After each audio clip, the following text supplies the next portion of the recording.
Oke, kita akan belajar di dalam kitab Matius pasal 24 ya. Kitab Matius 24, tanda-tanda akhir zaman. Nah, ini yang tercatat dalam Alkitab khususnya dalam Perjanjian Baru, itu kita diajar bagaimana melihat masa depan, eskatologi ya. Jadi eskaton itu bentuk yang akan datang, yang akan terjadi hal apa saja tentang akhir zaman. Jadi eskaton itu tentang akhir, zaman akhir. Nah, kita akan melihat Matius 24, pengajaran Tuhan Yesus, langsung dari Tuhan Yesus. Jadi Matius 24 ini sampai 26 itu menceritakan tentang pelayanan akhir dari Tuhan Yesus yang sebelum naik ke kayu salib dan dia bangkit naik ke surga. Jadi Tuhan Yesus itu naik dua kali. Naik ke kayu salib, naik ke surga. Dan dia juga naik ke bukit gitu ya, Bukit Golgota. Dia naik ke Yerusalem, Yerusalem itu naik. Dan kemudian dia naik ke Bukit Sion, dia naik. Nah, itu berkali-kali katakan naik. Naik itu artinya adalah menuju tempat kemuliaan dan disediakan oleh Bapa, dan itu adalah tempat penderitaan dia. Penderitaan di dalam penebusan dan karya salib Tuhan. Ya, kita akan belajar ini dan kita bersyukur bersama-sama. Nah, di dalam Matius 24, nah temanya di atas itu jelas, khotbah tentang akhir zaman. Khotbah tentang akhir zaman. Nah, apa yang pertama kali akhir zaman itu dijelaskan kepada kita tentang apa, kondisi apa yang pertama kali yang diceritakan oleh Tuhan Yesus itu sangat sangat membuka kita satu wawasan bahwa dimulailah dari bait Allah. Dimulailah dari mana? Dari pemberesan rumah Allah, pemberesan dari hati manusia sebenarnya. Kita adalah bait Allah. Nah, pemberesan yang bait Allah yang dihancurkan oleh dosa dan di dalam perbuatan Adam dan Hawa itu, bait Allah kita, bahwa Allah bersekutu dengan kita dalam hidup kita, dalam hati kita, itu sudah terlepas, sudah terpisahkan dengan dosa, dan itu sudah tidak bisa disambung lagi. Nah, terus kemudian Tuhan meminta bangsa Israel untuk membangun kembali dan dia akan berdiam, tetapi tidak selamanya bersama dengan bangsa Israel, yaitu di dalam kemah pertemuan, di dalam tabernakel, dan akhirnya diwujudkan oleh Daud, dan melalui anaknya dibangunlah bait Allah, yang bangunan yang kokoh, yang besar, yang sangat indah, dan di dalamnya itu dibangun dengan emas, perak, dan kain-kain yang mahal, kayu-kayu yang dari Libanon, dan semua itu menyeluruh dan meliputi seluruh daripada bukan hanya bait Allah, termasuk Yerusalem dan istana Raja Salomo, istana Daud juga. Dan itu sangat mewah, sangat indah, dan sangat megah sekali.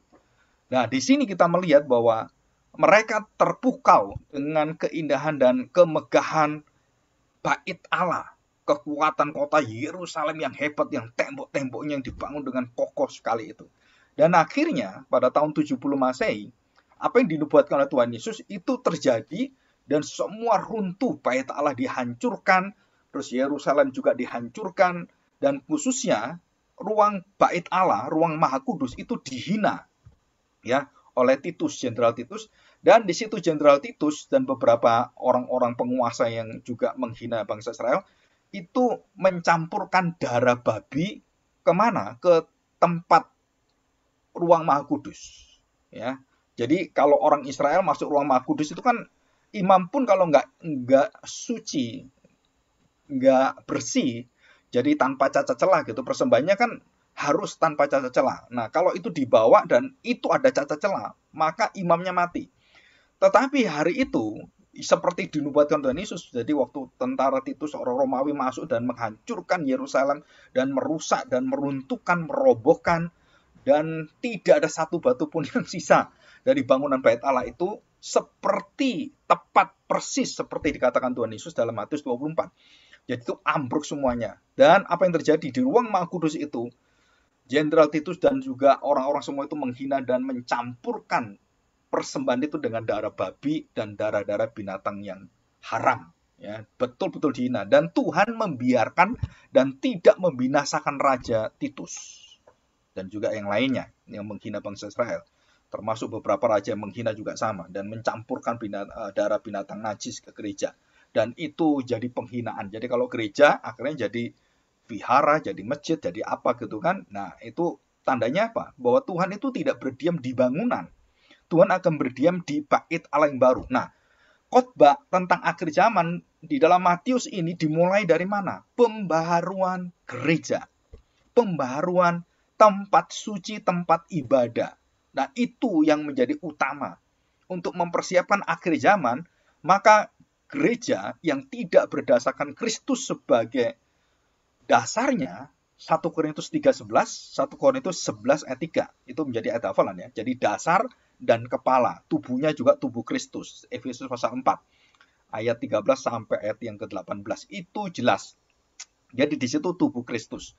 Dan ini semua satu nubuatan, bukan hanya nubuatan cuman angan-angan atau cuman prediksi yang tidak ada ujungnya, tetapi betul-betul digenapi, dan kita tahu apa yang terjadi. Kehancuran yang luar biasa. Dan bangsa Israel, istilahnya itu tidak lagi diistimewakan oleh Tuhan, karena bangsa lain pun dimasukkan oleh Tuhan dalam perjanjian Tuhan.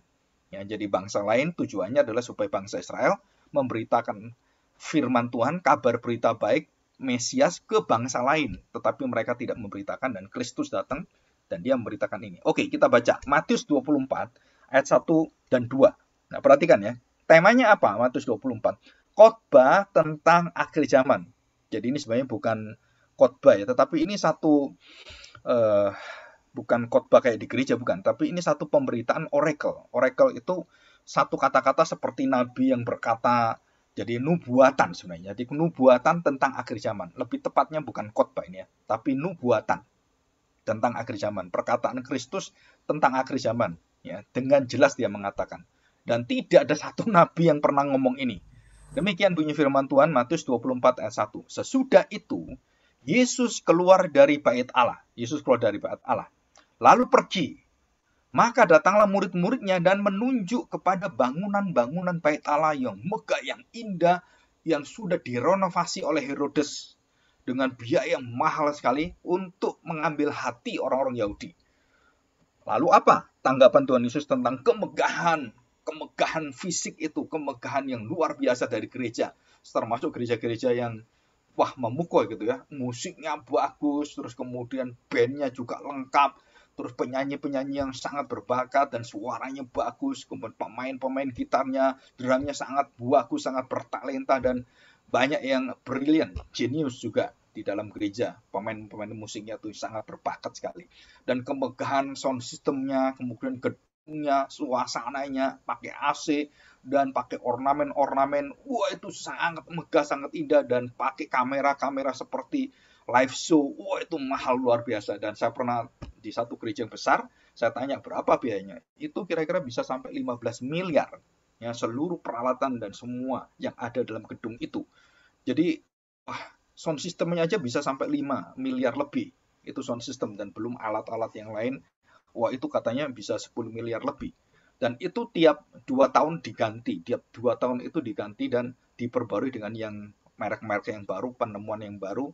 Dan mereka sangat mengikuti itu. Dan uangnya berlimpah-limpah mereka. Nah, keindahan secara fisik ini, itu tidak pernah mempengaruhi hati Tuhan. Karena Tuhan tidak melihat gereja yang megah, gereja yang bagus, gereja yang musiknya luar biasa. Itu tidak pernah dilihat oleh Tuhan. Dalam arti, tidak pernah itu hal-hal itu menyenangkan hati Tuhan. Karena itu bukan sumber kesenangan Tuhan. Ya, jadi kalau saya menyanyi, suara saya bagus, Tuhan seneng. Kalau suara saya fals baru belajar, Tuhan nggak seneng. Nggak bisa. Kenapa? Karena yang dilihat Tuhan bukan mutu suaranya terutama, tetapi hati kita yang oleh Tuhan, hati yang memuji, suara fals bagi Tuhan itu berkenan. Karena memang kita belum belajar. Jadi kalau orang penyanyi yang suaranya bagus, ya dia bagus, itu hatinya bagus enggak? Kalau hatinya bagus dan dia pamer, itu kehancuran bagi penyanyi itu. Bagi orang yang memimpin pujian worship leader atau singer atau pemimpin liturgos gitu ya. Nah, itu kehancuran. Kehancuran apa? Jadi dia hati dan mulutnya dengan penampilannya itu beda jauh. Ya, banyak orang seperti ini. Nah, kita lihat ayat 2. Ia berkata pada mereka, "Kamu melihat semuanya itu. Aku berkata kepadamu, sesungguhnya tidak satu batu pun di sini akan dibiarkan terletak di atas batu yang lain. Semuanya akan diruntuhkan." Wah. Jadi jelas semua akan runtuh semuanya. Nah, saudara, ayat yang ketiga. Dimulai Tuhan Yesus kemudian berjalan kan, kemudian dia perjalanan itu menuju ke Bukit Zaitun, ya. Nah, dia duduk di Bukit Zaitun. Jadi dia mengajar dengan duduk. Setiap kali Tuhan Yesus mengajar, dia duduk, dan dia duduk di mana saja dan mengajar di mana saja, dan dia memberitakan tentang kuasanya, tentang hadiratnya, tentang masa depan, dan juga ucapan-ucapan nubuatan dia itu semua berkaitan dengan posisi dia duduk, ya. Jadi waktu dia mengajar khotbah di bukit itu dia duduk, dan dia mengajar di Bukit Zaitun, dia juga duduk. Ketika Yesus duduk di atas Bukit Zaitun, ayat 3 ya, datanglah murid-muridnya kepadanya untuk bercakap-cakap sendirian. Ini khusus ya. Jadi kalian ini akan mendengarkan pengajaran akhir zaman hanya khusus murid-murid Tuhan Yesus yang sudah mengerti siapakah Yesus dan sudah beriman kepada dia. Baru engkau bisa menangkap. Kalau tidak, nggak bisa. Ya, akan sulit. Dikatakan di sini, bercakap-cakap sendiri dengan dia, kata mereka, katakanlah kepada kami, kapankah atau bila manakah itu akan terjadi? Dan apakah kedatanganmu dan tanda kesudahan dunia? Jadi murid-murid ini dari bait Allah itu, waktu Tuhan Yesus mengatakan ini akan dirobohkan, diruntuhkan, mereka berpikir, mereka dalam perjalanan ke Bukit Zaitun itu mereka berpikir, ini maksudnya apa ya? Mungkin mereka diskusi, guru kita ngomong apa ini? Maksudnya apa ini? Gedung segini besarnya itu akan runtuh. Kok nggak mungkin gitu? Nah, akhirnya mereka tanya, kapan itu? Ya, kapan kedatanganmu? Kapan kesudahan dunia? Nah, mereka langsung mengerti bahwa ada nubuatan di dalam kitab Perjanjian Lama bahwa itu juga akan terjadi. Tuhan mempunyai konsep bahwa Mesias akan datang dan dia akan mendirikan bait Allah yang baru. Dia akan mendirikan ibadah yang baru. Dia mendirikan jalan yang baru. Nah, bukan jalan yang sementara, hanya secara fisik. Nah, mereka sudah tahu konsep ini. Mereka tanyakan kepada Tuhan Yesus, ya, kapan itu akan terjadi? Kedatanganmu dan kesudahan dunia. Jadi ini paralel ya. Yesus datang dan dunia akan kiamat, istilah kita ya. Padahal di Alkitab nggak ada kiamat. Kesudahan akhir zaman. Jadi semua akan dihakimi, diadili oleh Tuhan. Kapan? Dia datang langsung penghakiman. Dia datang langsung penghukuman. Dia datang langsung pemisahan. Dia datang langsung iblis akan dibuang dan dimasukkan dalam lautan api neraka itu. Nah, ini paralel.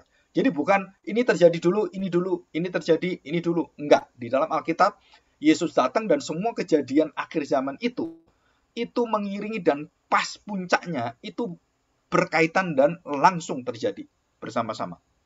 Jadi ini tunggal, ya, bukan dulu mana. Ya, seringkali orang menafsirkan akhir zaman, wah ini zaman dulu, ini pengangkatan 1, pengangkatan 2, pengangkatan 3, terus kemudian penyucian bangsa Israel, penyucian orang Kristen, penyucian kemudian bareng semua orang dan semua dipisahkan. Nah, saudara, itu semuanya di mata kita sepertinya berurutan dengan waktu yang berbatasan dan berkaitan ya berurdu gitu ya. Ini setelah ini, setelah ini. Nah, di dalam Alkitab tidak pernah itu dinyatakan satu urutan seperti pikiran kita. Ya, semua kejadian di akhir zaman, pengangkatan dan penghakiman itu terjadi dalam satu waktu yang bersamaan. Ya, karena kekekalan, di alam kekekalan. Jadi tidak pernah dibedakan waktunya, tapi secara pikiran kita manusia, ya pasti ada bedanya. Ini kan dulu mana betul. Dalam pikiran kita terbatas, tapi dalam pikiran Allah nanti kejadian itu bareng, simultan, berkaitan tek semua berkaitan semua. Ini terjadi, dan langsung penghakiman. Ya. Jadi waktu Tuhan Yesus datang, dia langsung menghakimi iblis, dia langsung buang iblis, dan di situ ada tahapan-tahapan secara pikiran manusia. Itu seolah-olah ada berkaitan. Dulu ini, dahulu ini, atau ini dulu, yang itu nanti. Nah, adanya seperti itu. Padahal kita lihat ini semua kejadian itu utuh, tunggal, satu, dan simultan. Simultan itu terjadi berkaitan semuanya. Jadi bukan satu jadi satu, bukan. Tapi ini bareng. Jadi seolah-olah itu waktu Tuhan. Jadi bukan waktu kita. Nah, ini dalam kekekalan. Jadi melihatnya sudut pandang Allah dan sudut pandang kita. Ya, kita harus hati-hati. Dan banyak penafsiran kitab Wahyu, perjanjian, nubuatan-nubuatan itu secara pikiran manusia. Nah, saya mempelajari dan tahun depan gereja di mana saya merintis itu akan memulai khotbah khusus mimbar itu kitab Wahyu selama 2 tahun. Jadi nanti tahun depan itu kita akan memulai khotbah selama 2 tahun tentang seluruh kitab suci dan kemudian kitab Wahyu selama hampir 2 tahun nanti. Jadi dari Wahyu pasal pertama, kedua, sampai pasal 22. Jadi itu satu pasal bisa 3 minggu, bisa 4 minggu. Jadi kali 32 sekitar 100 lebih. Jadi mungkin 2 tahun setengah atau sampai 3 tahun, saya nggak tahu. Nah, itu mempersiapkan tentang akhir zaman. Nah, kita belajar nanti bersama-sama. Ya. Oke, kita lanjutkan. Perhatikan ya, kita lanjutkan. Katakanlah kepada kami, bila manakah itu akan terjadi, dan apakah tanda kedatanganmu? Ya, apa tanda kedatanganmu? Dan tanda kesudahan dunia. Jawab Yesus pada mereka, ayat 4. Waspadalah, nah kata-kata waspadalah, waspadalah. Supaya jangan ada orang yang menyesatkan kamu. Ini kata-kata sesat ini, dan kita melihat pendeta-pendeta yang ada di YouTube itu betul-betul kacau balau dan menyesatkan kita. Bukan hanya tentang ajarannya, bukan hanya tentang semua apa yang dipikirkan mereka dan pemberitaan mereka. Dan semuanya kalau kita lihat satu persatu itu hampir mereka meleset dan tidak melihat kepada kemurnian firman Tuhan. Dan mereka menafsirkan dengan pola pikiran mereka sehingga banyak jemaat yang tambah kacau dan tambah gak ngerti, tambah bingung. Terus kemudian sembarangan membaca Alkitab. Maka kita bertanggung jawab untuk apa? Memberitakan apa yang ada dalam kitab suci. Kitab itu adalah kitab yang tertinggi, kebenaran tertinggi, dan tidak bisa dikalahkan oleh pengalaman pendeta, pengetahuan pendeta, penafsiran pendeta itu sendiri, dan semua diuji oleh firman Tuhan. Maka kenapa kalian harus belajar bahasa aslinya, Yunani, Ibrani? Supaya kalian tidak sembarangan membaca Alkitab, menerjemahkan, mengkhotbahkan, dan menafsirkan. Semua ada aturannya dan semua ada latar belakang, dan itu komprehensif, menyeluruh dan berkaitan, integrated, ya, integral, bagian yang tidak bisa dipisahkan satu sama lain.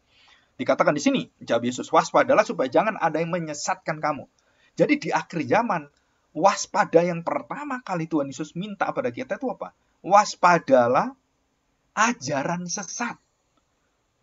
Ya, dikatakan di sini, waspadalah supaya jangan ada orang, nah pribadi kan, yang menyesatkan kamu. Dengan apa? Dengan ajarannya, pikirannya, dan kemauannya, kesenangannya, dan tafsiran pribadinya, pengalaman pribadinya, menyesatkan kamu. 5. Nah, apa yang terjadi? Banyak orang, sebab banyak orang akan datang dan memakai namaku dan berkata, akulah Mesias. Dan mereka akan menyesatkan banyak orang. Ya, kita akan buat urutannya ini ya nanti. Apa saja? Ya, 20 tanda ini. Kita baca dulu. Oke ya. Jadi banyak orang akan tersesatkan. Ya, mereka akan menyesat banyak orang. Ayat yang ke-6. Kamu akan mendengar deru perang dan kabar-kabar tentang perang. Namun berawas-awaslah, jangan kamu gelisah. Sebab semuanya itu harus terjadi. Harus terjadi. Pasti terjadi dan mutlak terjadi. Tetapi itu belum kesudahannya.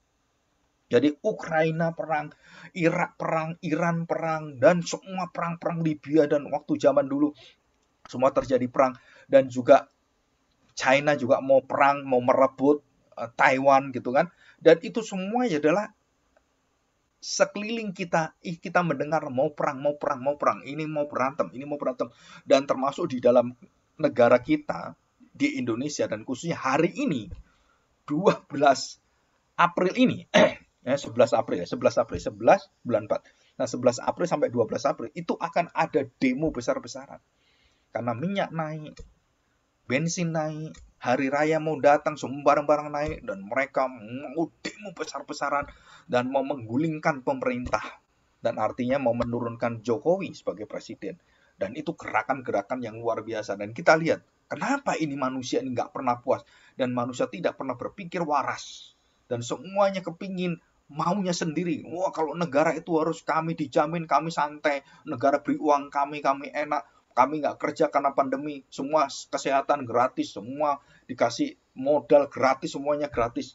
Nah, ini ada kemungkinan besar ke depan. Kalau seperti ini terus kondisinya, kita akan menjadi bangsa yang sangat lemah dalam mental, sangat lemah dalam perjuangan. Kita akan mudah sekali jatuh di dalam pikiran-pikiran yang hati kita itu menantikan pertolongan, dan kemudian tangan kita selalu terbuka, nggak pernah tangan kita ke bawah, tangan kita ke atas dan terbuka, nggak pernah ke bawah memberi orang, menyalurkan berkat, tapi menerima berkat terus. Dan terus-menerus saya menuntut orang untuk, termasuk pribadi-pribadi, orang-orang di sekelilingnya untuk menolong dia, termasuk negara. Nah, di sini kita lihat negara-negara maju, mereka giat bekerja dan semua aset mereka itu bekerja, uang mereka bekerja, tenaga mereka bekerja, talenta mereka bekerja, pikiran mereka bekerja, maka negaranya mereka maju. Dan kalau kita semuanya menanti, nunggu dulu, nunggu bantuan, nunggu subsidi, nunggu. Memang pemerintah punya tanggung jawab untuk mendukung rakyatnya. Tetapi saudara perhatikan, nanti kita akan melihat terjadi kekacauan yang luar biasa dan orang-orang yang hikmat, yang punya pengertian, punya hidup yang kokoh dan yang irit, hemat dan berhikmat, ya irit, hemat dan berhikmat, dan mereka betul-betul pada waktu mereka diberkati, mereka menyimpan dalam tabungan mereka, kemudian tidak foya-foya mereka hidup. Nah, orang-orang seperti ini, orang-orang yang terselamatkan untuk kena arus zaman. Nah, orang-orang yang ya hidupnya itu selalu dalam mental-mental yang miskin, mental-mental yang peminta-minta, mereka akhirnya menjadi orang-orang yang akan menjadi bibit-bibit terjadilah kejahatan-kejahatan, merampok, mencuri, wah itu banyak sekali nanti, ya. Jadi kejahatan akan berlimpah-limpah dan berlipat-lipat di akhir zaman. Nah, kita akan melihat ini dan banyak sekali. Sekarang sudah terbukti ya. Jadi narkoba bukan semakin habis, wah semakin banyak. Ya, pemerkosa-pemerkosa semakin banyak, dosa pornografi semakin banyak. Nah, itu kita pelajari semua. Ya, oke. 6, ayat 6 ya. Kamu akan mendengar deru perang dan kabar-kabar tentang perang. Namun berawas-awaslah, jangan kamu gelisah, sebab semuanya itu harus terjadi. Tetapi itu belum kesudahannya. Nah, 7, perhatikan. Sebab bangsa akan bangkit melawan bangsa, dan kerajaan melawan kerajaan. Akan ada kelaparan dan gempa bumi. Ya, ada kelaparan dan gempa bumi di berbagai tempat. Dan kita lihat, setiap hari ada minimal di Indonesia itu kira-kira 4-10 gempa. Dari ukuran cuma 2 sampai ukuran 5-6. Ya, barusan ini di daerah Maluku sana 6, 5,7, 5,6, ada yang 6,1. Nah, kalau itu sampai 8, itu akan mendatangkan tsunami. Ya, kalau dia di laut kan, Indonesia banyak laut kan. Jadi kalau di dalam laut gempanya itu pusatnya dalam laut, wah itu akan terjadi tsunami. Dan kalau itu gempanya di atas 9, 10, 11, wah itu tsunami besar sekali. Ya, pernah terjadi tsunami yang paling hebat. Nah, itu saya sebenarnya mau buka YouTube-nya gitu ya. Kalian akan terkejut. Tsunami terbesar di dunia sepanjang sejarah manusia itu pernah terjadi, gunung itu tertutup. Bayangin, kamu lari ke gunung pun nggak bisa.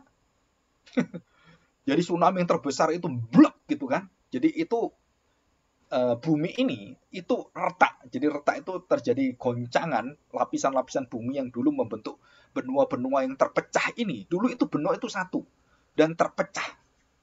Retak, terpecah dan berpisah. Jadi kalau kita lihat benua Afrika dengan India itu kalau kita pasangkan itu cocok itu. Jadi kalau kita lihat bentuknya kan klop. Oh ini klop, ini klop. Nah, barusan ini ada ilmu penyatuan benua, ya. Jadi bagaimana benua itu asalnya satu tanah daratan dan laut itu satu tanah, satu bentuk, dan akhirnya mereka karena kondisi yang ada dan mungkin pada waktu air bah dikatakan itu terjadi pemisahan pulau-pulau waktu air bah Nuh karena dosa manusia. Dan waktu Nuh itu semua diperkirakan itu satu tempat, satu tanah, satu daratan. Ya, jadi waktu itu hujan, nah di situ Tuhan membuat satu alam semesta yang baru dan kemudian menolong manusia untuk kembali memperbaiki semesta alam ini. Nah, ini semua tafsiran yang kita tidak tahu kebenaran pastinya, tetapi kita tahu bahwa itu terjadi. Ya. Dan ini dikatakan barulah permulaan zaman, ayat 8. Akan tetapi semuanya itu barulah permulaan penderitaan menjelang zaman baru, menjelang langit dan bumi yang baru. Jadi kalau kita ngomong di dalam kitab Roma dikatakan oleh Rasul Paulus dan juga beberapa suratan Rasul Paulus bahwa dunia ini, bumi dan segala isinya itu seperti perempuan yang sedang mengandung. Jadi dia tuh lagi mau mengandung dan mau melahirkan dunia baru. Jadi dunia yang lama itu dalam penderitaan luar biasa, di dalam keusangan ketuaannya, dan seluruh semesta alamnya itu akan menyusut, dan semua makanan itu akan tambah lama tambah sedikit, dan seluruh barang-barang makanan minuman semua akan menjadi mahalnya luar biasa. Dan itu sudah diprediksi oleh Daniel, sudah diprediksi oleh Yesaya, sudah diprediksi, dan Yeskiel, Yeremia juga sama. Jadi nanti akhir zaman manusia semakin banyak dan lebih dari 10 miliar, maka makanan itu menjadi mahalnya luar biasa. Karena bumi itu terbatas, apalagi dirusak seperti sekarang, dibakar, diambil, kemudian dihancurkan semua hutan-hutan, dan kota-kota semua jadi batu-batu semuanya, dan tidak ada tempat untuk air, tidak ada tempat untuk menanam pohon-pohon yang seperti itu. Nah, itu akan terjadi banjir dan kerusakan yang luar biasa. Ya, kita bersyukur karena di masa mendatang kita sudah menemukan tenaga listrik, tenaga yang menggantikan tenaga hasil bumi. Tenaga bumi, ya, tenaga bumi itu batu bara yang fosil-fosil itu tidak boleh dipakai. Ya, sudah tidak boleh dipakai. Jadi Pertamina, Pertalite, nanti Pertamax itu nanti tidak boleh dipakai. Dan semuanya akan memakai listrik. Ya, pakai baterai lithium, dan yang terbaru atau lithium yang keberapa ada serinya. Jadi seperti baterai yang ada di HP kita, jadi mobil dan semuanya itu akan memakai tenaga bukan batu bara, bukan bensin, bukan gas, bukan, tetapi pakai listrik atau pakai solar, tenaga sinar matahari. Jadi banyak sekarang di Eropa, dan hampir semua di Eropa itu rumah-rumahnya sekarang tidak butuh listrik. Kenapa? Karena mereka sudah pakai sinar surya solar di atas genteng-genteng mereka gitu ya. Di atas rumah mereka itu dikasih solar semuanya. Dan itu disimpan dalam panel yang seperti baterai itu, dan kemudian disalurkan kembali menjadi terang. Dan itu nanti semakin maju, nanti PLN itu akan tidak ada lagi. Ya, tenaga-tenaga tidak ada lagi, dan tidak ada gas lagi. LPG itu nggak akan ada lagi. Kenapa? Karena semua digantikan dengan teknologi yang baru. Nah, ini sudah dipercepat ya, sudah dipercepat. Nah, kita belajar nanti sambil berjalan ya, saya akan pelajari dan kita akan melihat bersama-sama. Oke, ayat yang 9. Pada waktu itu kamu akan diserahkan supaya ia disiksa. Perhatikan ya. Jadi ini tanda di luar gereja, dan apa yang terjadi nanti efeknya dalam gereja. Dan di dalam gereja, orang-orang percaya akan mengalami ini. Nah, ini pada masa rasul-rasul itu disiksa oleh pemerintah Romawi, dicari-cari dan mau dibunuh orang Kristen. Karena mereka menyembah Yesus sebagai raja. Ya, itu menjadi masalah. Jadi di Yehuda, di Yahudi, mereka dibunuh, dikejar-kejar, dan mau disiksa itu karena apa? Karena mereka mengangkat Yesus sebagai Mesias. Nah, itu mereka tidak setuju. Dan sedangkan kita mengatakan Yesus itu adalah raja saya, kaisar itu adalah Yesus. Jadi penguasa adalah Yesus. Yesus Tuhan saya, raja saya, dia Yahweh. Nah, itu pemerintah Romawi nggak bisa. Raja itu ya raja yang ada, Herodes. Raja yang ada itu ya Titus. Ya itu rajamu. Dan bukan yang lain. Nah, kalau kamu menyembah yang lain, nah kamu menyembah presiden yang lain, dan kamu melanggar, kamu harus dibunuh. Ini ya, jadi mereka akhirnya diserahkan supaya disiksa, dan kamu akan dibunuh dan akan dibenci semua bangsa oleh karena namaku. Jadi Kristus inilah yang dibenci. Jadi waktu orang bertemu dengan kita, mereka bukan membenci kita, mereka membenci iman kita yang kita fokuskan dan kita tujukan pada Kristus. Jadi mereka diajar agama-agama lain itu diajar, khususnya ada agama ekstrim, ya radikal. Mengajar apa? Membenci Yesus, membenci orang Kristen, dan menghina Yesus, dan semua pemuka agamanya itu kalau khotbah, apalagi ini Jumat Agung, itu mengatakan, wah Yesus itu jin, ya ada jin kafir. Nah, yang ada di kayu salib, dan banyak penghinaan. Oh, itu Tuhannya orang Kristen itu bukan Tuhan. Itu memalukan. Itu telanjang. Dan wah, itu banyak sekali. Masa Tuhan kayak penjahat, orang terkutuk? Nah, itu semuanya ditimpakan pada kita. Dan mereka tidak mau menerima dan tidak mengerti sebenarnya rahasia kehidupan kerajaan kekal. Rahasia kehidupan yang baru. Hidup yang kekal. Mereka tidak bisa. Karena mereka belum dilahirbarukan. Mereka belum dibukakan, dicelikkan. Ini jadi masalah. Ya, di sana dikatakan, pada waktu itu kamu akan diserahkan supaya kamu disiksa, dan kamu akan dibunuh dan akan dibenci semua bangsa oleh karena namaku. Ya, Di dalam gereja pun kamu akan dikejar, kamu akan ditangkap. Yang 10, dan banyak orang akan murtad. Nah, murtad ini bukan karena perbuatan orang-orang yang di luarnya mengancam kita, bukan hanya mereka, tetapi di dalamnya. Dan banyak orang Kristen yang murtad, dalam arti bukan sungguh-sungguh ya. Banyak orang murtad dan mereka akan saling menyerahkan dan saling membenci. Itu di dalam gereja. Wah, mereka memihak toleransi. Oh, jangan ngomong soal Tuhan Yesus. Nggak boleh. Kita ini beragama dengan orang lain. Ya, biarlah kita percaya Tuhan Yesus ya bagi kita. Orang lain, ya biarin orang lain. Jangan memberitakan Injil. Nah, di situ terjadilah iman kita berperang di dalam gereja. Dan kita berperang bahkan di dalam rumah tangga. Iman kita bisa berperang. Bahkan suami istri pun bisa berperang. Suaminya setuju Yesus bukan juru selamat satu-satunya. Istrinya nggak bisa. Dia mutlak. Dia juru selamat. Akulah jalan, kebenaran, dan kehidupan. Dan di situ perang, perang. Anak dengan orang tua juga perang kalau itu berkaitan dengan iman. Terjadi di dalam gereja, terjadi dalam keluarga Kristen, terjadi dalam hidup kita. Ya, itu semakin besar nanti. Tapi orang-orang yang tadi ya, keluarganya yang tidak didasarkan pada Kristus, tapi yang keluarganya dalam Tuhan, perkawinan dalam Tuhan, keturunan di dalam Tuhan, wah, mereka punya kekuatan luar biasa. Ya. Mereka saling menyerahkan dan saling membenci. 11, banyak nabi palsu. Tadi kan Mesias palsu, ini nabi palsu. Dan muncul menyesatkan banyak orang. Siapakah nabi palsu? Pendeta, penginjil, pastor, dan semuanya yang ada di gereja. Dan tidak mengajarkan Kristus sebagai satu-satunya juru selamat. Dia raja dan segala raja. Dan dia menghina Yesus, merendahkan Yesus. Dan mengatakan Yesus bukan Tuhan, dia manusia. Dan mengatakan Yesus bukan Yahweh. Yahweh itu hanya Yahweh, yaitu Bapa. Yesus bukan Yahweh. Dan ini ajaran-ajaran pendeta ini banyak sekali di YouTube. Dan mereka menyesatkan jemaat. Dan banyak sekali. Di luar negeri tambah banyak. Ya. Jadi hati-hati mendengarkan khotbah-khotbah pendeta-pendeta yang banyak yang menyesatkan ini. Walaupun pengikutnya jutaan orang. Baik di Indonesia, baik di luar negeri ya. Kita harus kembalikan pada Alkitab. Ini adalah zaman kerusakan di dalam pengajaran nabi palsu, Mesias palsu, Injil palsu, Injil kesejahteraan, Injil prosperity, Injil kemewahan, Injil kekayaan, Injil kesembuhan, Injil-Injil yang lain. Ya, tidak pernah mengajarkan tentang Injil. Di dalam Kristus ada penderitaan yang sudah dikalahkan. Dan kita akan menderita bersama dengan dia. Nah, kenapa? Ini akhir zaman. Ya, kita harus punya mental baja. Punya keteguhan hati yang melebihi daripada seluruh penderitaan dan rintangan kesedihan dan malapetaka musibah yang menimpa kita. Nah, seperti di belakang ini ya. Coba kita lihat. Polikarpus dan dimasukkan ke dalam velodrome. Ini satu arena besar seperti gladiator itu. Dan kita lihat di belakang itu Polikarpus yang sudah tua. Nah, ini ya.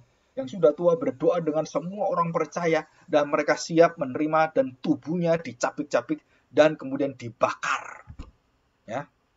Dengan apa? Dengan singa dan itu orang-orang sekelilingnya. Coba perhatikan gambar ini ya. Itu yang ada yang berdiri hitam disalib di sini, sebelah sini. Ini disalib. Satu-satu ini kan. Ini salib, ini semua. Ini adalah orang Kristen yang disalib dan dijadikan obor. Dan kaki mereka tangan mereka dibentangkan seperti itu. Dan mereka dibanjiri dan dialiri dengan apa? Tir. Tahu tir ya? Jadi tir itu adalah untuk aspal. Jadi kalau dibakar nggak habis-habis.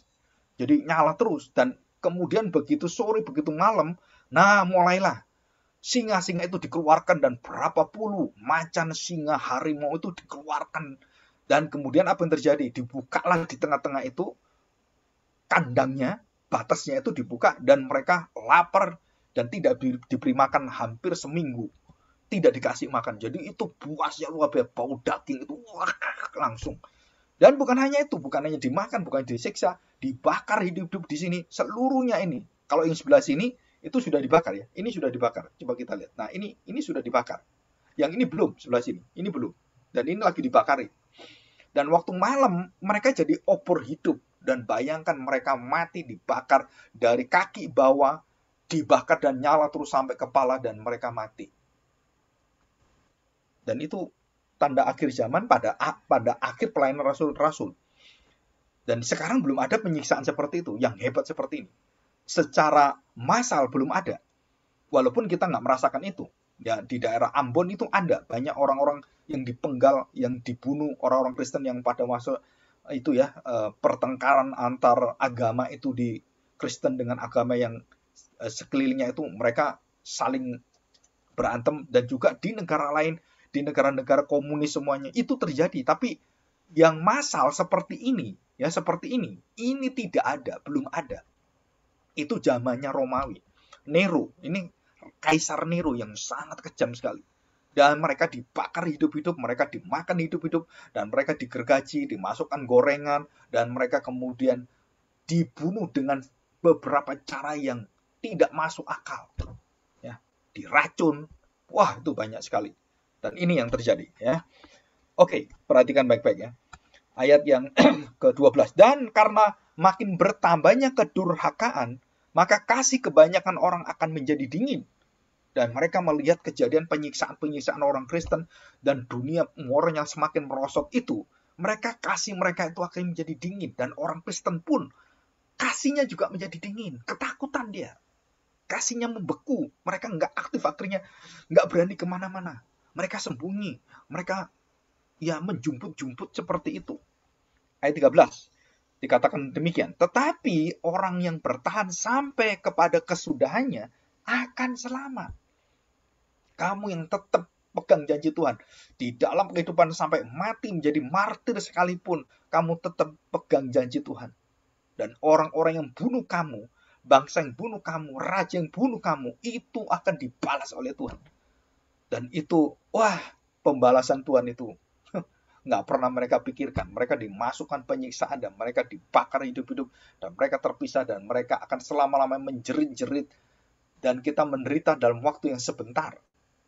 Ya, mereka disiksa itu sebentar, tapi mereka itu selama-lamanya. Ya, kalau orang masuk neraka itu menderitanya itu selama-lamanya. Bagaimana orang sakit menderita, aduh itu nggak berhenti-berhenti. Tambah lama dia tambah, aduh sakit. Tambah sendirian, di neraka itu sendirian. Jadi neraka bukan orang dikumpulin kayak penjara, bisa ngobrol, nggak ada. Saudara. Di neraka itu kamu masing-masing itu sendirian, tidak ada teman, dan kamu jerit-jerit minta tolong, nggak pernah ditolong. Kenapa? Karena engkau menghina Kristus dan menghina salib Tuhan, dan engkau tidak terima dia. Mati semuanya. Dan itu membuat Rasul Yohanes itu tersungkur, dia menangis luar biasa melihat kehancuran, kebinasan umat manusia yang dimasukkan dalam api neraka. Dan itu dia lihat semua. Ya. Oke, yang terakhir 14. Nah, ini ya. Dan Injil kerajaan ini, Injil kerajaan Allah, kerajaan Kristus, diberitakan di seluruh dunia menjadi kesaksian bagi semua bangsa. Sesudah itu barulah tiba kesudahannya. Barulah Yesus datang, barulah semua akan digantikan oleh Tuhan dan diubahkan dan dimurnikan, dipulihkan, dan semua yang kambing domba dipisahkan. Dan kita melihat ada 3 penghakiman dunia, ya, pemisahan kambing domba, pemisahan orang Kristen dan yang sungguh-sungguh dan tidak sungguh-sungguh, dan orang-orang Kristen tetap akan dihakimi, dan semua karya dia yang tidak mengagungkan Kristus, yang tidak memberitakan Kristus, dan selalu pribadinya yang ingin dihargai, dihormati, gengsinya, itu dibakar habis. Walaupun Tuhan masih cinta kita, kita masih diselamatkan, tetapi karya kita itu busuk semuanya. Kita menjadi orang Kristen yang angin-anginan, kita menjadi orang Kristen yang asal-asalan, kita menjadi orang Kristen yang semau sendiri, dan kita menjadi orang Kristen yang tidak memperhatikan orang sekelilingnya, dan kita mementingkan diri kita sendiri, berpusat diri kita sendiri, dan seringkali mendengki pada orang-orang lain, iri kepada pelayanan orang lain, dan selalu melihat diri yang mau diperhatikan, dan semua dunia itu disuruh melayani dia. Dan Tuhan Yesus mengatakan apa? Hendaklah kamu saling melayani, dan dia mencuci kaki murid-muridnya. Dia adalah Allah Maha segala-galanya. Dia mau melayani manusia. Dari mana? Dari kakinya. Melayani sang pelayan. Nah, itu judulnya. Saya pernah membawa satu khotbah ini. Melayani sang pelayan. Jadi Maha Agung, Maha Pencipta. Dia menciptakan segala sesuatu. Tapi dia hari itu melayani manusia yang diciptakan. Saudara, pencipta menjadi pelayan ciptaan. Itu nggak masuk akal. Tetapi itulah yang menjadi jiwa orang Kristen. semakin tinggi kedudukannya, seperti padi, semakin berisi, padi itu semakin berbuah lebat, dan dia semakin tunduk. Nggak mungkin dia semakin berbuah, dia semakin kenceng. Wah, semakin besar, semakin tinggi, dia semakin memamerkan dirinya. Nggak ada. Padi itu semakin berisi, semakin berat dia tunduk. Terus ada isinya, dia semakin tunduk. Semakin dia mengerti Kristus dan seluruh karya itu, dia semakin tunduk, semakin tunduk, semakin tunduk, tunduk. Sampai dia tidak bisa lagi menengadahkan untuk memberikan matanya sombong melihat apa yang dia lakukan. Nggak bisa. Dia selalu melihat tanah, debu tanah. Dia kembali pada debu tanah. Dan diingatkan terus kita. Ini loh debu tanah, debu tanah, debu tanah. Dan Kristus yang diagungkan. Biarlah aku semakin berkurang, semakin kecil. Dan semakin hilang. Dan Kristus semakin terang, semakin besar, semakin dikenal orang, semakin dipuji-puji. Wah, kita bersuka cita. Kenapa? Kristus dibesarkan dan aku dilupakan. Haleluya. Tapi tidak seperti itu. Saya melihat orang-orang yang sudah tua, orang-orang yang punya karya yang besar, orang-orang yang memiliki satu masa lalu yang kejayaan, keemasan. Saudara, mereka bermimpi terus masa itu jaya. Padahal bisnisnya, hidupnya sudah hancur lebur. Dan saya kenal dengan orang seperti ini, yang dulu konglomerat, hartanya ratusan miliar sampai triliunan, dan kemudian masa akhir hidupnya, dia melihat semuanya. Wah, dulu saya seperti ini, kenapa anak saya nggak bisa? Dulu saya jadi pendeta seperti ini, kenapa sekarang ini kok nggak bisa? Dulu saya mengabarkan seperti ini, kenapa sekarang nggak bisa? Nah, membandingkan dengan sikap dirinya, ini adalah tidak sehat. Kenapa? Karena masa lalu kamu adalah masa lalu. Kamu harus memegang Kristus yang kamu tinggikan dan itu yang kamu bagikan. Yang kita wariskan bukan kerajaan kita, bukan pekerjaan kita, bukan harga diri kita, bukan kehormatan kita, tetapi kehormatan Kristus. Apa yang kita pamerkan di akhir zaman? Dikatakan di sini. Apa yang dipamerkan? Pelayanan kita, kerendahan hati kita, pengampunan kita, sukacita kita di dalam penderitaan.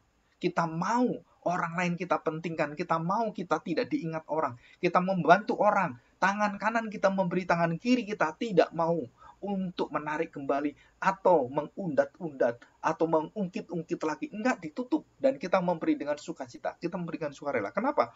Karena semua pemberian itu milik Allah, bukan milik kita. Itu hanya lewat saja. Seluruh harta benda kita, talenta kita, itu milik Tuhan. Bukan untuk mengagungkan diri kita. Wah, saya main piano. Wah, dia lihat hebat di manusia. Wah, saya bisa nyanyi. Suara saya hebat kan? Wah, gimana? Nah, orang seperti ini hancur seperti bait Allah dihancurkan. Nah, pelayanan kita seperti ini. Hancur satu-satu. Dan yang muncul dilihat oleh Tuhan yang kekal adalah yang saling melayani, mencuci kaki, mendahulukan orang, mengasihi sesama, dan memperhatikan orang-orang yang seperti orang-orang di penjara, yang tidak berbaju, tidak punya sepatu, yang tidak bisa makan, yang tidak bisa minum, yang tidak memiliki hidupnya jaminan apapun, dan kamu mampu memberikan hidupmu dan menyalurkan berkat Tuhan. Di mana aku telanjang, engkau beri aku pakaian. Di mana aku dalam penjara, engkau lawat aku. Dan ini ada semua dalam Matius 24-25 dan sampai 26. Ya, di sini. Nah, nanti tolong Matius 24-25 dibaca semua sampai 26. Nah, saya akan menjelaskan, saya tidak baca semua. Nah, ini kemudian saya jelaskan ya. Oke, kita masuk pada penjelasan sekarang.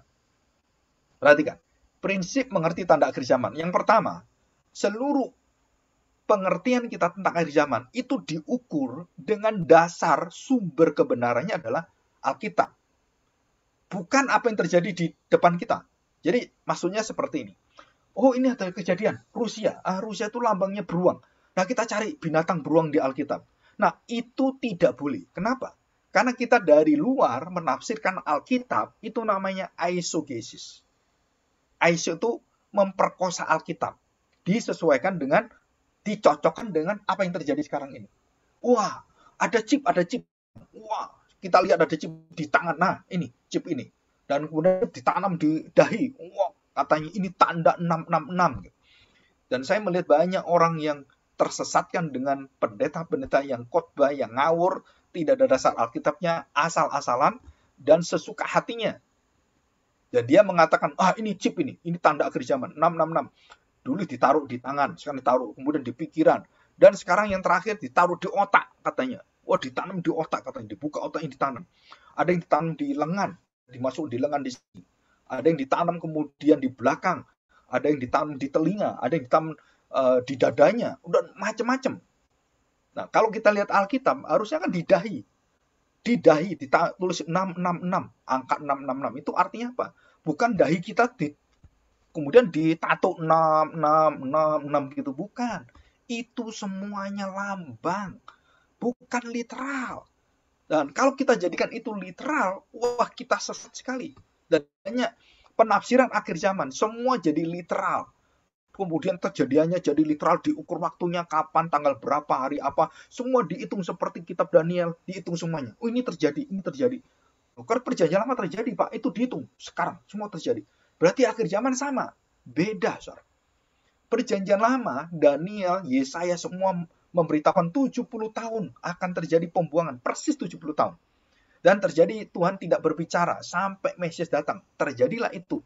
Dan semua itu selesai, perjanjian baru ke akhir zaman, saudara, itu tidak ada yang akan dikatakan tahu tepat waktunya. Kapankah terjadi? Tuhan Yesus mengatakan, hanya Bapa yang tahu. Tuhan, Bapa surgawi yang akan memberitahukan. Dan saya tidak tahu. Yesus mengatakan, saya tidak tahu. Maka pendeta sekarang kalau lebih pintar dari Tuhan Yesus, lebih ngerti dari Tuhan Yesus, dan dia mengatakan, oh Yesus datang tanggal berapa? Wah, ini tanggal 2022. Tanggal 2, ya, tanggal 2 bulan 2 tahun 2022. Wah. Dicocokkan 2222. Barusan ini 2021. Wah. Jadi nanti Tuhan Yesus datang. Jadi Tuhan Yesus datang kapan? 2 bulan 1 2021 atau 20 bulan 1 tahun 2021, dan itu dicocokkan, dan semuanya ini adalah menyesatkan. Ya, jangan percaya main otak-atik tanggal tahun semuanya berapa itu tidak ada di dalam Alkitab, dan itu menyesatkan. Sudah berapa ratus pendeta yang mengabarkan, wah akan terjadi ini, dan itu ada di YouTube itu ya. Itu pendeta yang dulunya dukun, ya, dulunya tukang santet, terus bertobat, terus isinya khotbahnya itu nubuatan-nubuatan yang ngawur semuanya. Tapi banyak orang terpengaruh dan percaya, dan itu disebarkan sampai saya terima WA-nya gitu ya. Terus saya beritahu, ini sesat, ini nggak benar, nggak ada dasar Alkitabnya. Pendeta ini tidak berbicara atas dasar Alkitab, dan dia tidak belajar serius Alkitab. Dan mereka melanggar seluruh kesatuan nubuatan dalam Alkitab. Ini betul-betul bahaya sekali, dan jemaat kita itu dicemari dengan pikiran-pikiran seperti ini. Dan kamu harus tahu, kita semua tahu, kalian akan membawa satu jemaat yang Tuhan percayakan pada kalian. Kalian harus bangun di atas dasar Kristus, di dalam tubuh Kristus dan kepalanya Kristus. Itu akan melindungi kita dari segala kesesatan. Ya, kita harus hati-hati. Oke, yang kedua, perhatikan baik-baik. Seluruh pusat pemberitaan Alkitab itu kembali saya ingatkan. Dari kitab Kejadian sampai kitab Wahyu, itu meninggikan Kristus menjadi raja dan segala raja. Dan karya Yesus yang dimuliakan oleh para malaikat, oleh Bapa surgawi, dan karya Kristus itu yang akan dihormati dan akan dipuja-puja di bumi dan di surga. Ya. Dan yang paling dipalsukan adalah Injil dan Kristus Yesus. Kenapa? Karena berita Injil itu yang akan dipalsukan oleh iblis. Nanti setelah Injilnya palsu, Mesias palsu, nabi-nabi palsu, pengajar-pengajar sesat, dan guru-guru sesat. Itu keluar semua. Dan sekarang sudah melalang buana dan malang melintang di YouTube semuanya. Itu pendeta-pendeta itu banyak yang ngawur, saudara. Aduh, kalau saya lihat, ada yang benar secara doktrinal, tapi sikapnya itu bukan sikap Kristus. Dia otaknya Kristus, hatinya setan, saudara. Teologianya reform, teologianya benar, teologianya itu bagus, sangat ortodoks, teologianya itu benar-benar, tanda petik ya, mengajarkan apa yang Alkitab ajarkan. Tapi sikap hatinya, attitude-nya, karakternya, itu kata-katanya kotor. Goblok kamu, anjing kamu. Itu ngolok-ngolok orang, bahkan sama pendeta, itu umpat-umpatan. Nah, ini tanda akhir zaman. Bahkan pendeta-pendeta pun tidak tahu harus berbuat etika kayak apa, bersikap kayak apa. Ini saya lihat di YouTube, aduh saya sedih sekali. Kenapa? Aduh, pendeta ini sayang. Dia mengajarkan dengan benar, tapi sikapnya itu sikap setan. Ya, omongannya itu nggak ada kasihnya, nggak ada kesabarannya, nggak ada kepentingan. Bagaimana sikap Kristus itu? Kristus diolok-olok, bagaimana dia terima? Dia dihina, dia berdiam. Dia disalibkan, dia tutup mulut. Seperti anak domba yang keluh. Dan dia tidak mengatakan kalimat apapun. Dan tidak menuntut pada siapapun. Dia berdiam, dia terima dosa itu semuanya. Nah, saudara, kita juga sama. Punya hati seperti Kristus. Kamu akan diciptakan segambar serupa dengan sang anak, sang kaliknya, sang penebus, pengantara kita, dan kita memiliki nyawa-nyawa Kristus, darah-darah Kristus, pikiran-pikiran Kristus, perasaan-perasaan Kristus, rencana-rencana Kristus, kemauan Kristus, dan semua keinginan Kristus, dan satu hidup yang seperti Kristus. Kemana kita hidup? Dan itulah yang paling termahal, tertinggi, terhebat, yang nanti akan dipalsukan. Ya, jadi seluruh ajaran penggenapan Tuhan Yesus itu kekuatan yang akan menentukan seluruh palsu, guru-guru palsu, pendeta-pendeta palsu, pendeta-pendeta sesat, itu hanya bisa dilawan dengan firman Tuhan yang akan menjaga kita, bukan kepintaran kita. Kita belajar firman Tuhan, dan firman itu akan meneguhkan kita, dan firman itu akan memberitahukan kita, menguji siapakah pendeta sesat, pengajar sesat, gereja sesat, dan gereja yang tidak di dalam firman Tuhan. Ya. Dan yang keempat, Roh Kudus akan menguji segala roh. Dan Roh Kudus akan memimpin kita ke dalam kebenaran-kebenaran. Ya, dalam Yohanes 14, ayat 12 sampai terus-terusnya. Itu ada tentang pekerjaan Roh Kudus. Dan Roh Kudus menguji segala sesuatu. Di dalam 1 Yohanes pasal 4, ayat 1 sampai 4. Coba kita lihat. 1 Yohanes pasal 4, ayat 1 sampai ayat yang keempat. Demikian bunyi firman Tuhan. Roh Allah dan roh antikristus. Nah, perhatikan ya. Jadi kalimat ini pakai dan. Kenapa pakai dan? Karena roh antikristus itu akan menjadi sejajar dengan roh Allah. Jadi dia itu akan menjadi roh yang sepertinya Roh Kudus. Dan dia menjadi roh Allah. Dan ini sebenarnya kalimatnya kan harus roh Allah lawan roh Kristus, roh antikristus gitu kan. Bukan roh yang taat pada Kristus, tapi roh yang melawan. Anti itu artinya melawan, antikristus. Dan kalian sudah dengarkan khotbah tentang antikristus yang saya kirim melalui YouTube itu kan. Nanti saya kirim beberapa yang lain, ya. Nah, perhatikan di sini. Demikian bunyi firman Tuhan. 1 Yohanes, suratan 1 Yohanes pasal 4 ayat 1. Saudara-saudaraku yang kekasih, janganlah percaya akan setiap roh. Roh apapun, rohnya pendeta, roh pengajaran, roh yang ada yang terus mengelilingi kita harus uji. Ya, janganlah percaya akan setiap roh. Tetapi, nah kita diberi kemampuan apa? Ujilah. Bagaimana kita bisa menguji? Kita punya dasar Kristus, kita punya kepala Kristus, dan kita punya tubuh Kristus. Dan inilah batu yang akan menguji, batu yang akan menghancurkan, batu yang akan meluntur-lantakkan, batu yang akan membangun kebenaran. Inilah batu karang yang kokoh, Kristus. Ya, dikatakan demikian. Tetapi ujilah roh-roh itu, apakah mereka berasal dari Allah, sebab banyak nabi-nabi palsu yang muncul dan pergi ke seluruh dunia. Jadi nabi ini pun mengabarkan Injil palsunya. Bukan hanya kita. Tapi nabi ini juga giat dalam kerajaan kegelapan iblis. Itu semua pekerjaannya itu radikal. Dan saya pernah berhadapan dengan pengajar palsu, pendeta palsu, juga guru-guru palsu.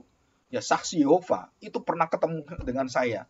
Pengajar yang dari mulai pengajar yang belajar ketemu dengan saya masih anak muda. Kira-kira masih ya waktu itu mungkin baru lulus SMA gitu kan.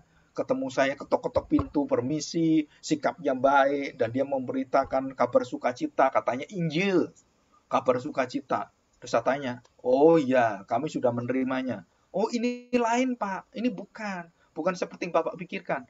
Oh kami sudah punya, kabarkan Injil kepada orang yang belum punya. Oh enggak Pak, kami mau menjelaskan ini. Akhirnya saya pikir, coba saya ingin tahu, apa sih maksudnya dia? Itu mereka jelasin. Bukan Injil, tapi saksi Yehova.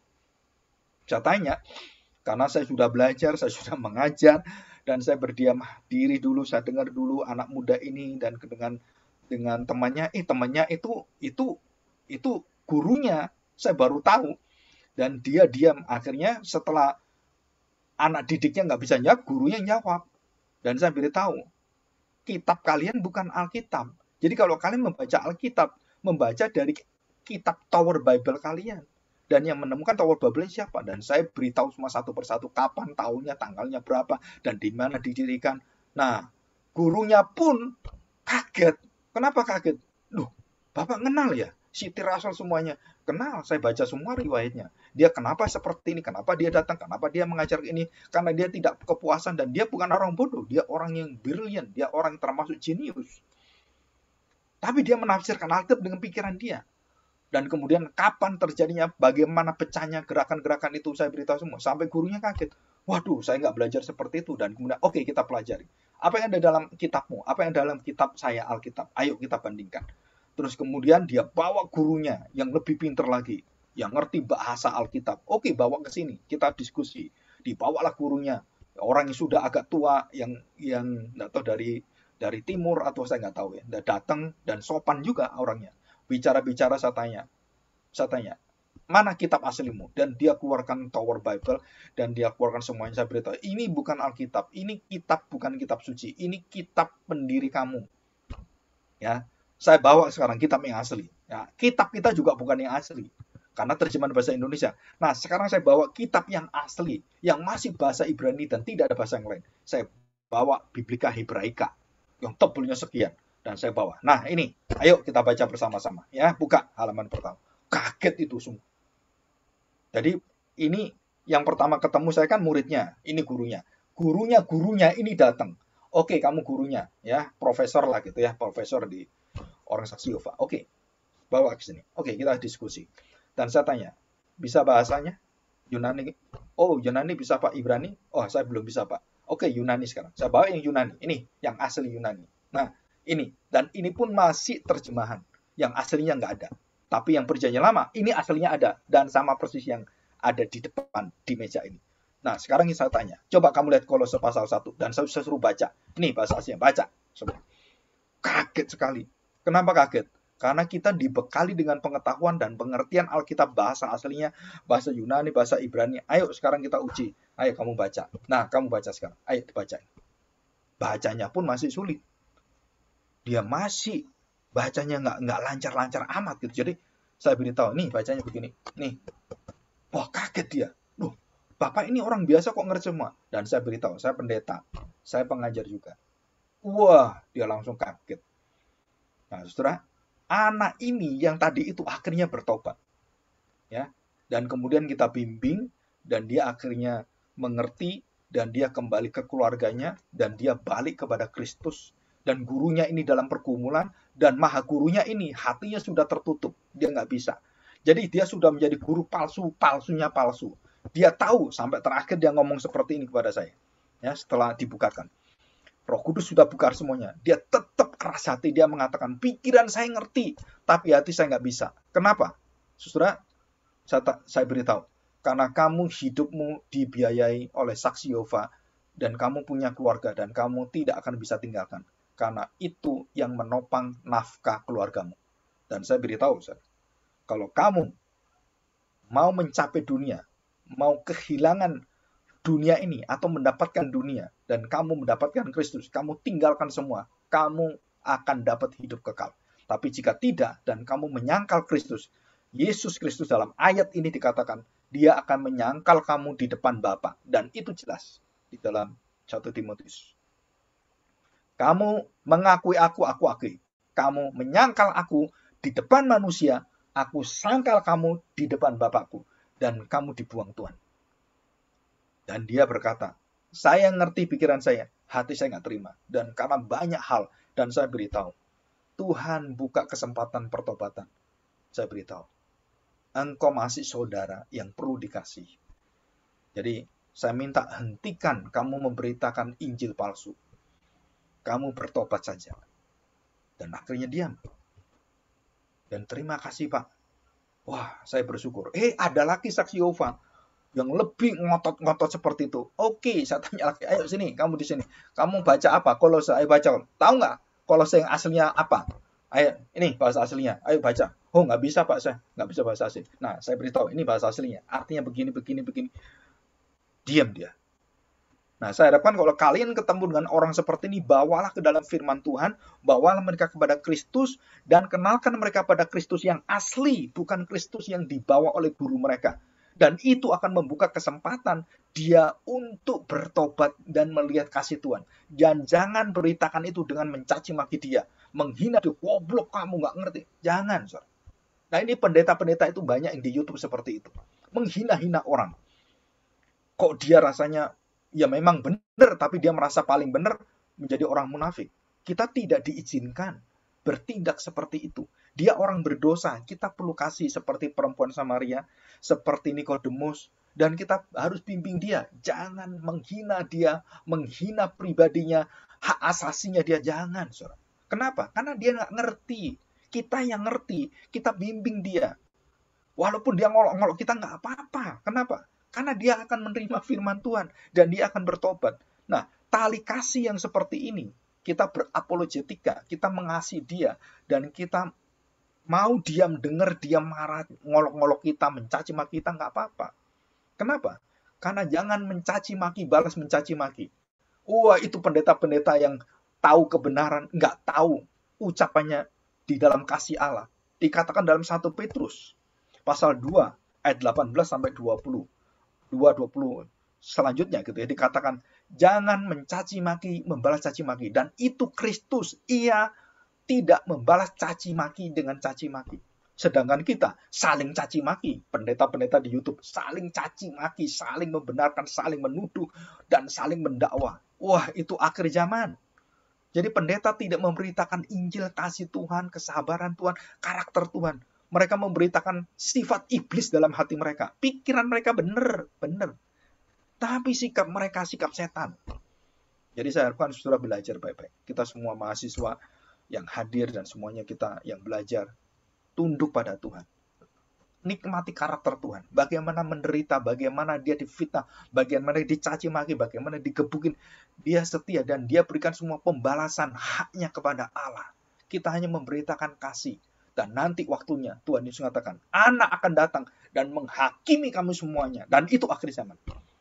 Ya, di situ. Oke, kita lanjutkan. Ya. Nah, sekarang kita lanjutkan kedua. Kita lihat ini. Kejadian yang pertama dikatakan itu apa?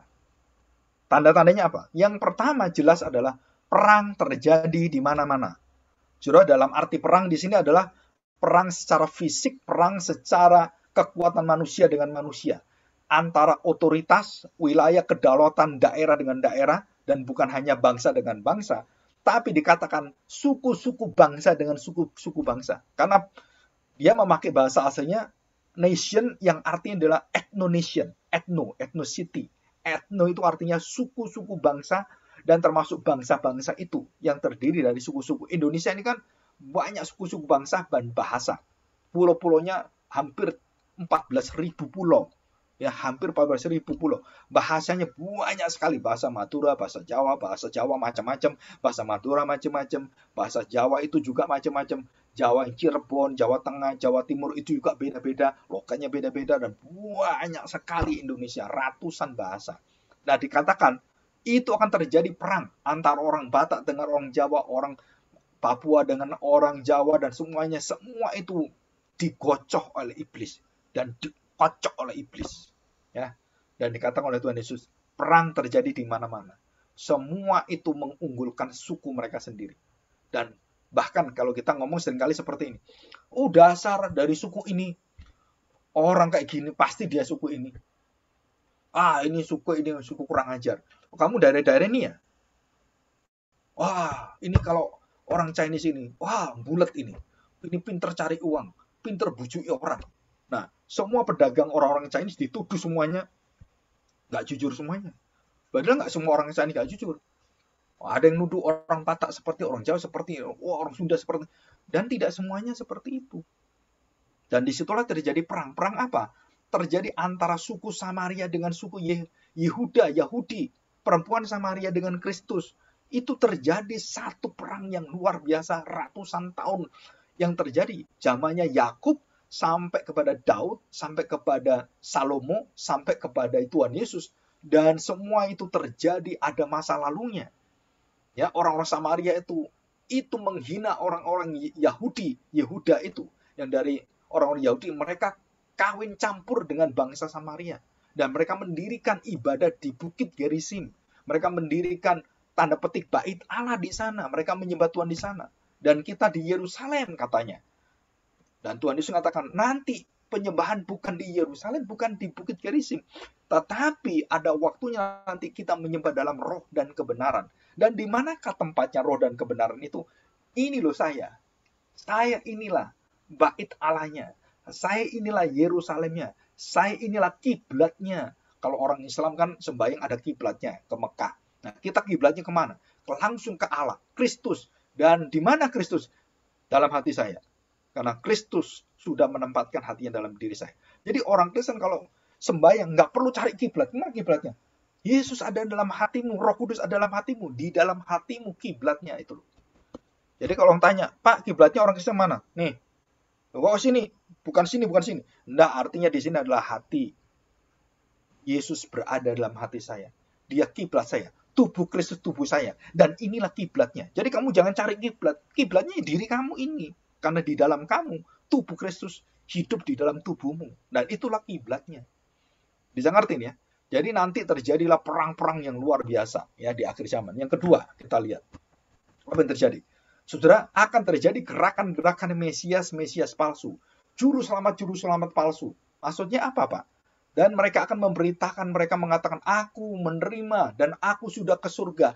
Aku sudah bertemu dengan Tuhan Yesus. Aku bertemu Roh Kudus. Dan akulah jadi tanda petik Mesias. Mesias yang palsu. Jadi nggak perlu ke Tuhan Yesus kamu harus dengar saya. Tuhan Yesus nggak datang ini. Nah, ini saya sekarang wakilnya Tuhan Yesus.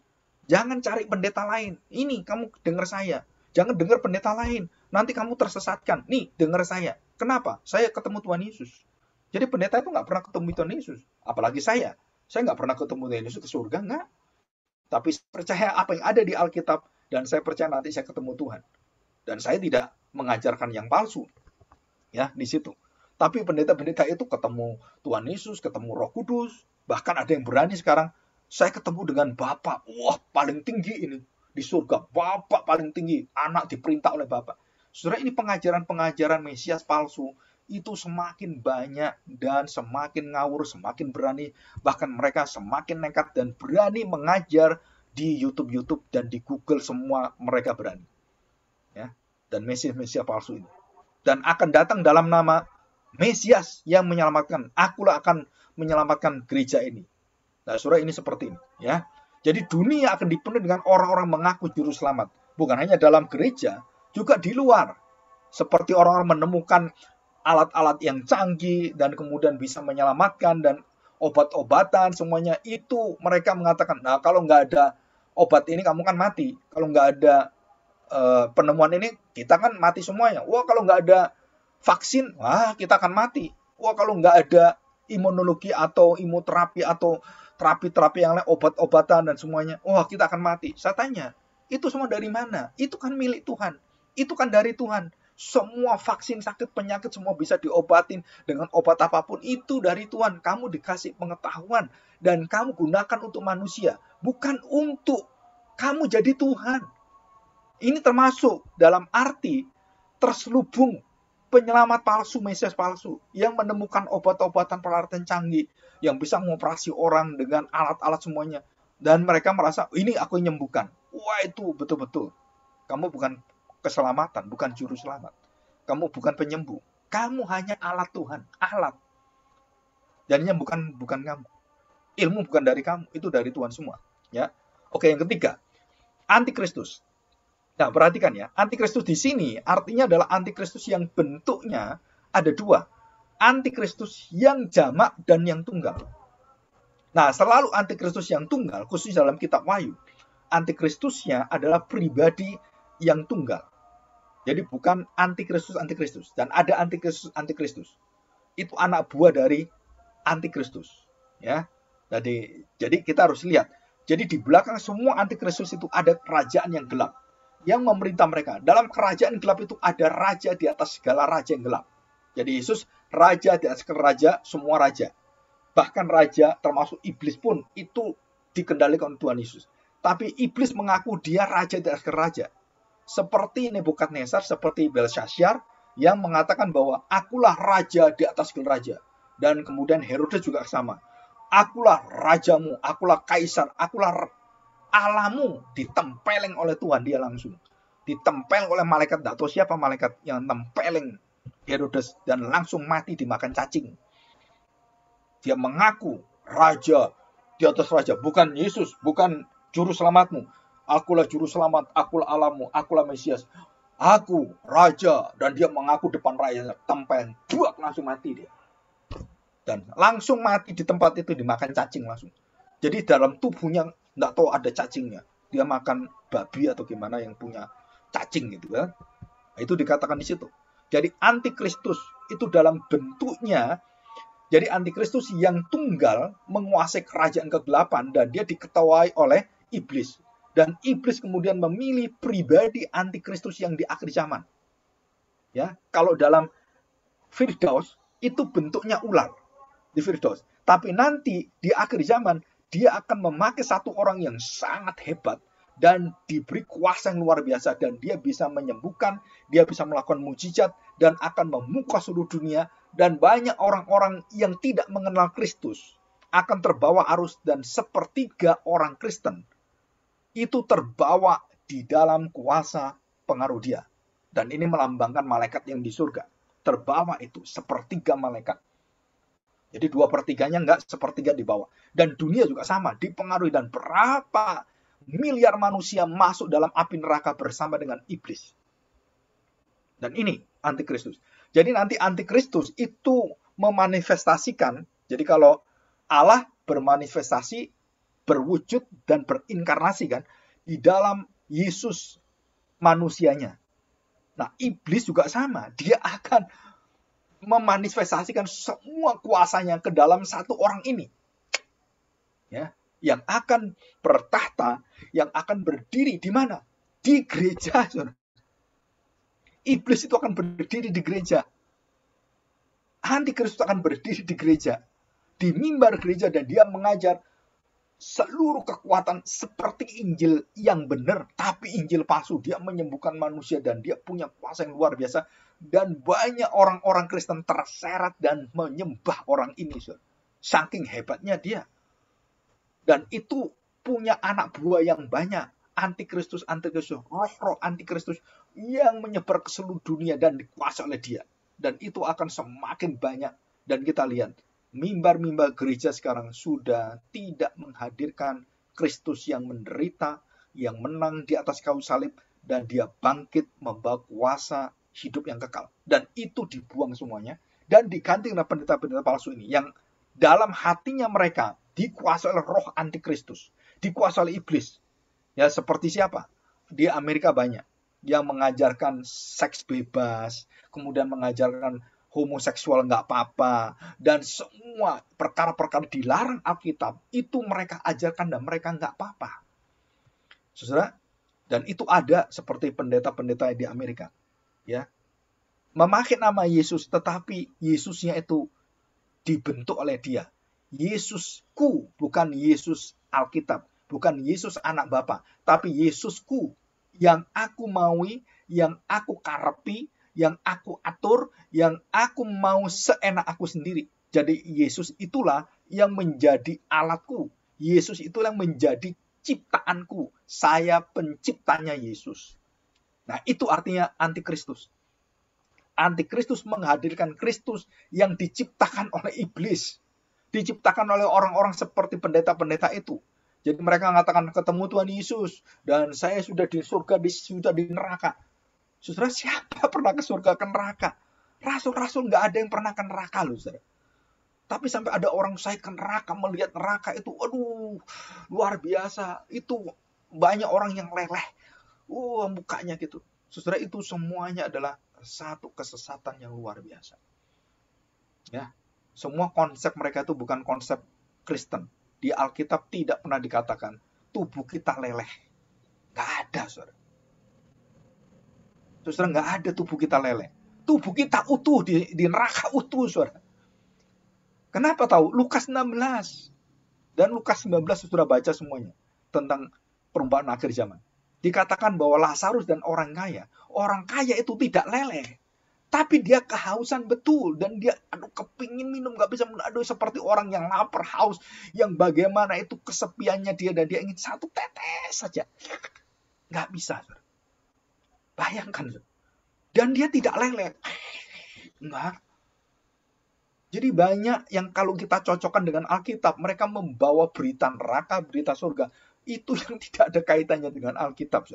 Ataupun mirip-mirip tapi ujungnya semua sesat semua. Apalagi Yesus berbicara dengan orang itu. Satu-satunya rasul yang pernah ke surga bicara dengan Tuhan Yesus, itu hanya Rasul Paulus. Dan yang melihat Yesus secara fisik, itu Rasul Yohanes.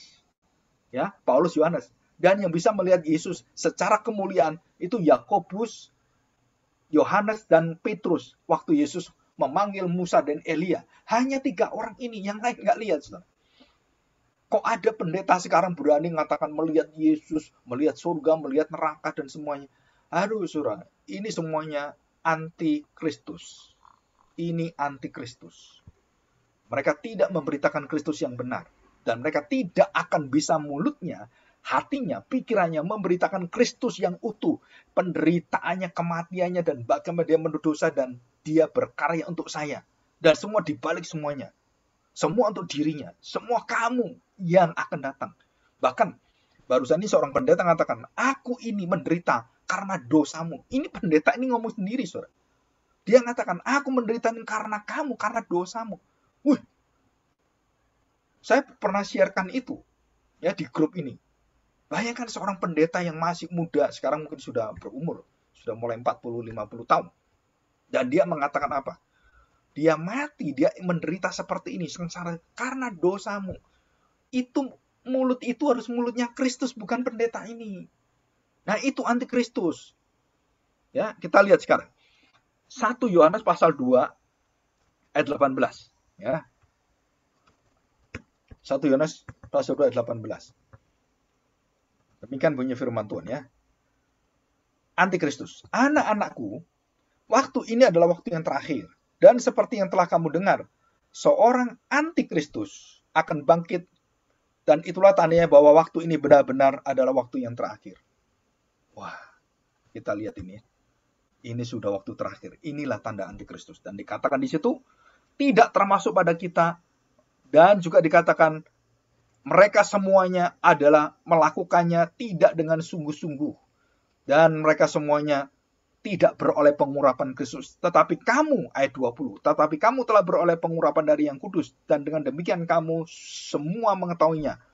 Aku menulis kepadamu bukan karena kamu tidak mengetahui kebenaran, tapi justru karena kamu mengetahuinya. Dan karena kamu juga mengetahui bahwa tidak ada dusta yang berasal dari kebenaran. Dan anti-Kristus tidak pernah mengatakan kebenaran dari kebenaran.